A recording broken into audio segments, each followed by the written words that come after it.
everyone, this is Cody Lee of BlackCatBooks.org, author of I, the Dragon, Cruel and Beautiful Rabbit Hole, Lore and Fray, and the upcoming Jaw of the Dragon. Well, I have some very important news to cover. So important that I can't even wait to enjoy my first ever cup of coffee with my brand new coffee maker. I want to talk about Digital Foundry. Now, it's my fault that I've kind of neglected talking about Digital Foundry in the past. You know, I've always hated this YouTube channel. I've always hated their coverage. I've always hated their fans. I feel like back in the day, these were the go-to guys to kind of downplay every major Nintendo release on a technical level. And although I feel like after the fall of NeoGAF, that's fallen by the wayside a lot, they're still very much putting out new content, and they are still, still doing their thing. And that thing is making shit up. So for those of you who aren't aware, Digital Foundry recently released a statement saying that Nintendo canceled the Nintendo Switch Pro in order to focus on like the next generation of Switch hardware. They are claiming that the Switch Pro existed at some point in time, but they canceled it in order to focus on the next generation of hardware. Now, the thing is, you have to keep in mind like the context of who this is coming from and how long the Switch Pro rumors have been circulating. Because if you're not like me and don't pay like autistic attention to this shit, you would not be aware that the Switch Pro rumors have been very prevalent since like 2017. Like, I think I heard this stuff coming out before the Switch even came out, right?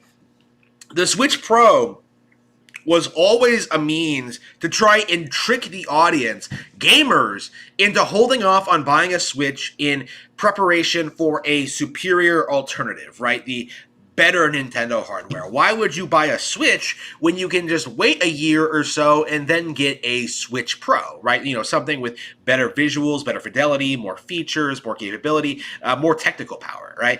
Like, oh, don't buy a Nintendo Switch now, wait and get something better. And now, but the thing is, first of all, they dragged that rumor out for so long, right? Like, there were so many times, you know, in the past couple of years where these people have claimed the Switch Pro is coming out, it's coming soon, it's going to be announced soon, don't buy a Switch, like hold out for just a little bit longer, like it's going to be announced shortly. And there were so many times where they would make claims like that and Nintendo would release statements over and over and over again. There will be no hardware this year. There will be no hardware this year.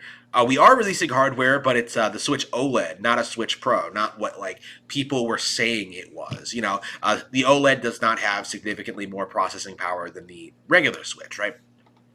Like, basically, the Switch Pro rumors were disproved over and over and over and over again to the point where this community has to like move on to the next big thing, and that is talking about the next generation of Nintendo hardware. Now, the reason why you can't own a Nintendo Switch, you shouldn't own a Nintendo Switch, is that the new Nintendo Switch is well on the horizon, a fully realized next generation piece of Nintendo hardware that will dominate the competition and be far more powerful than anything. Like, we've seen this over and over again, right? Like, this is the typical pattern when it comes to game journalism coverage of Nintendo hardware, where they just make these over-the-moon predictions about the next major announcement from Nintendo. It's going to make the last piece of hardware completely obsolete. Like, there are all these problems with Switch. A new piece of hardware will fix all of it. And then they announce a new piece of hardware, you know, years later, these people said they should,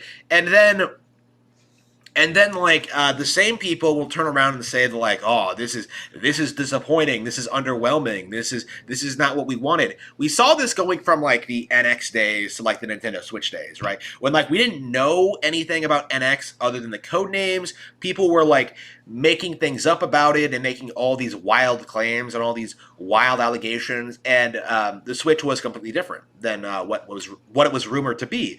And so like the initial reaction from these people was to be disappointed, and so they segued into the next thing where like, again, this is kind of my point, right? This is why you can't trust these YouTube communities, why you can't trust Digital Foundry, why you can't trust Review Tech USA, why you can't trust any of these like rumor channels, is that they are making things up for attention and views, and they have each other corroborate and try and like present a narrative in which this stuff is believable. And like they try to pretend there's a lot more indications that things are going a certain way than they actually are. Now, is Nintendo going to make a next piece of hardware, like a next generation hardware? Yes, but at what point? Like, when are they going to do it? Because if you actually know anything about the Switch and how well it's doing, it makes no sense to replace Switch at this stage. We are in a global recession. We're having lots of problems. People are not looking to buy new pieces of hardware or technology. Like, it makes sense to simply just not release a new piece of hardware until like the Switch is ready to be replaced. That's like my very deeply held belief, is that the Switch and most pieces of technology, actually phones especially, they don't need to be replaced annually. They don't need to be replaced with new pieces of technology every year, or every couple of years. I think like a solid decade of Nintendo Switch is what we're looking at this point. I think like the traditional 6-year console cycle is not going to suit the Switch. I think it's going to be like more like a Game Boy thing, where it goes for like how long did the Game Boy go? Like 12 years? Something like that. Like 10 or 12 years. It has always been my prediction. And I see no reason for Nintendo to replace the Switch at this stage. It's still dominating the industry. It still has lots of great games on the horizon. Like, what reason would they have to replace it other than just the demands of the gaming and journalism industry, which doesn't have Nintendo's best interest at heart at all? Like, I refer people back to the Wii U whenever I talk about this. People don't like to talk about this now, but the Wii U was actually everything that the establishment wanted Nintendo to do. Like, it was a more powerful piece of hardware. It was a more powerful Wii that was designed with third-party development in mind. And what happened? Like, third parties refused to develop for it, and they had a lot of problems going into that generation because like they threw everything they had to try and like ruin Nintendo. And of course that failed. That led to like, the Switch, where Nintendo is just dominating. But like it's interesting to see like the dissonance between like what these group of people say they want and what they actually respond to. Like, they say they want hardcore games, they reject stuff like Wonderful 101 and Starbucks Zero, right? Like, they say they want like more matured, like they say they want like certain things and then just kind of reject them when they actually come around. Like it's the same thing over and over again. Like, Digital Foundry is a complete joke. Okay, like, don't trust them, don't believe them. They are completely irrelevant.